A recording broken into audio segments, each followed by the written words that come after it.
Je n'ai plus aucun souvenir de ce qui s'est passé. Je dois vivre avec. On a un peu l'impression que le ciel nous tombe sur la tête. Mais y a que deux solutions, de toute façon, on se laisse aller, on se bat. Hein. Il n'y a pas le choix. Maintenant, on ne sait pas si on devra le faire réopérer ou pas, mais bon, on fait tout ce qu'on peut, c'est notre enfant.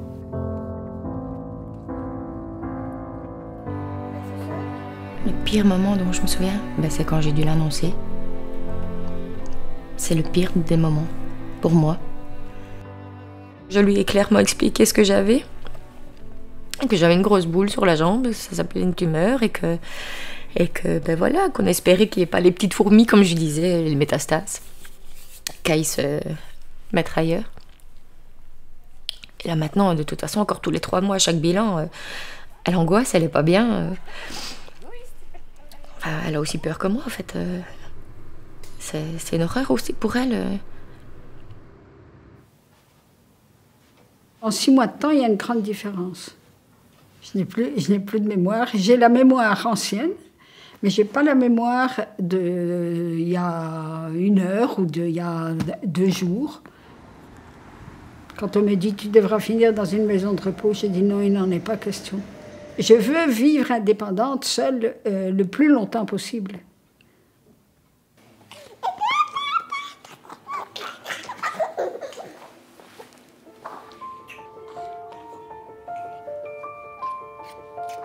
Du temps de nos grands-parents, nos parents,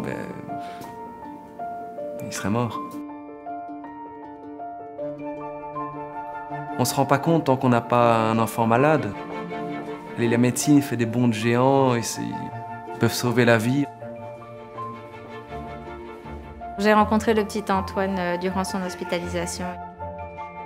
C'est un enfant qui souffrait d'une atrésie des voies biliaires et qui a été greffé de façon très urgente.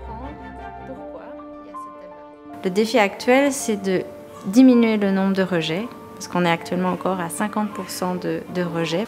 On essaye de faire en sorte que le greffon, donc le nouveau foie de l'enfant, puisse durer toute sa vie. On greffe 2 fois chez l'enfant. Il y a toujours beaucoup de boulot sur le plan de la recherche. Il y a encore beaucoup de domaines qu'on doit approfondir. Ça, c'est en partie mon travail. Quand le docteur m'a dit « Madame, c'est la guerre, c'est la grosse guerre, il faut se battre ». J'ai dit « on va se battre. On va se battre, voilà. » Ouais. On se bat. Tout le temps. La récidive n'est pas exclue, il faut encore la suivre de près, mais les nouvelles jusqu'à présent sont très bonnes. Cette tumeur n'a pas donné signe de vie jusqu'à présent, donc on est plutôt rassuré. Je suis radiothérapeute oncologue. La spécificité de mon travail, c'est d'être à mi-temps en recherche et à mi-temps clinique. Et puis vous ne bougez plus, d'accord ? Vous gardez la position que je vous donne maintenant. Une difficulté énorme que l'on a en recherche, c'est de trouver des fonds. C'est un combat de tous les jours, sans arrêt. Or, cet argent, il est indispensable au fonctionnement d'une équipe. Et sans ce personnel, je ne sais absolument rien faire. C'est toute une tactique, je dirais, pour essayer de vivre normalement. Mais bon, j'essaye de me débrouiller encore toute seule. Bonjour, docteur. Bonjour. Vous avez eu les résultats de cette ponction lombaire, oui, qui malheureusement donc, est positive et confirme ce qu'on appelle une maladie d'Alzheimer. Cette patiente va perdre progressivement ses facultés cognitives. Cela va se répercuter sur son autonomie, sur sa capacité à vivre seule, nécessitant des aides, tout d'abord au domicile, mais à terme, un risque très nettement accru d'institutionnalisation, de devoir quitter son domicile et d'entrer dans une maison de repos et de soins.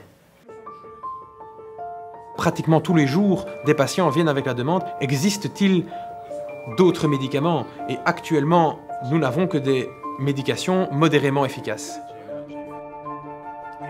D'ici quelques années, nous aurons, on l'espère, des médicaments qui permettront d'arrêter l'évolution de la maladie et donc de permettre, si elle est prise à temps, d'empêcher ses effets dévastateurs. Actuellement, la maladie d'Alzheimer est incurable, mais oui, il y a de l'espoir. Le plus difficile, c'est de ne pas pouvoir aider un enfant et de ne pas pouvoir l'aider parce qu'on n'a pas encore les armes pour le faire. Ça oui, c'est une des choses les plus difficiles. On n'avait qu'une certitude, on faisait rien, il mourait.